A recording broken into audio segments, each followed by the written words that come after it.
and exploitation of resources.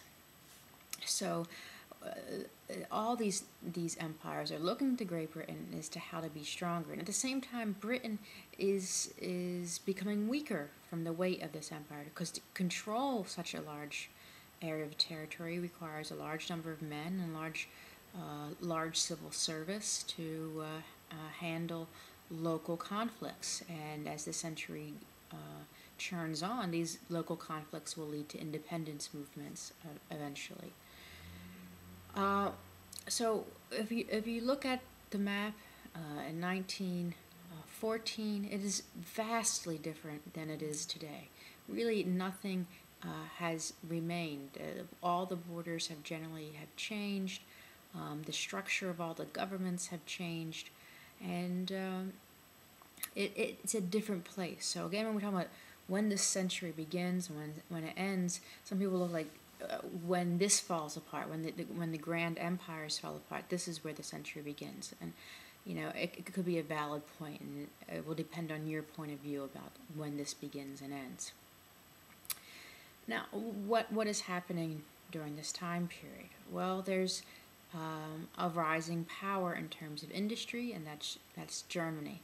That also Germany as a newly formed state, right, 1870, 1871, this is 30, 40 years later, it's trying to earn its way in terms of prestige and power on the planet.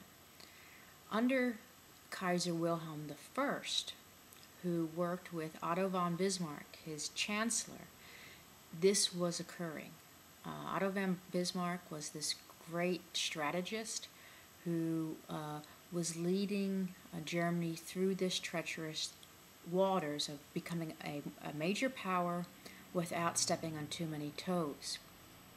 When Kaiser Wilhelm passes and his son Kaiser Wilhelm II takes control, this is all going to change. Kaiser Wilhelm II had very little tact. He was bombastic. He was militaristic. He was born with an injury to his one arm, and many see this as a source of embarrassment for the family, where he was pushed in to be stronger and more powerful, and this kind of attitude. And even as a boy, people saw him as a brat and always wanting to fight and play war games. This is some of the memories that Nicholas II and such will have of him, who they called each other, by nicknames. He was Willie, and Nicholas II was Nicky. And Kaiser Wilhelm II seems to kind of step into situations where he hopes he's going to gain something, but finds that he loses within the international community again and again. He pushes for dominance in North Africa, especially in Morocco, and what basically happens is France and Britain chastise Germany on the world scene, and it seems again and again Germany is having trouble under Kaiser Wilhelm II as to how they will influence this newborn power of industry and such.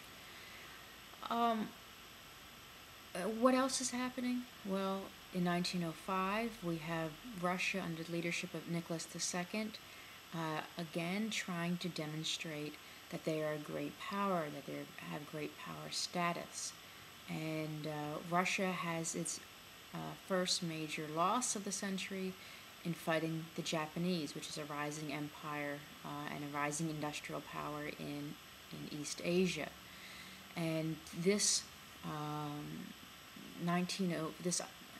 event in 1905 is going to spark some movements towards democracy and parliamentarianism in Russia, because again, you want to emulate Britain. So part of their defeat must be from their government structure. So they see that if they follow liberal democracies from like Britain, maybe this will change things.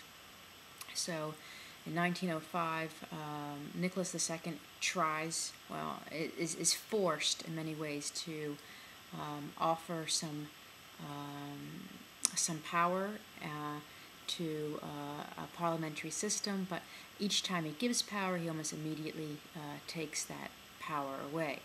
So there should be reform coming from top and bottom in Russia, and really stagnation is what occurs instead. Franz Joseph is the leader of the Austro-Hungarian Empire. He is, by the time World War I starts, he is an elderly man, one of the oldest statesmen of Europe. He came into power in the middle of the 19th century, and he's going to die in 1916 in the middle of the war.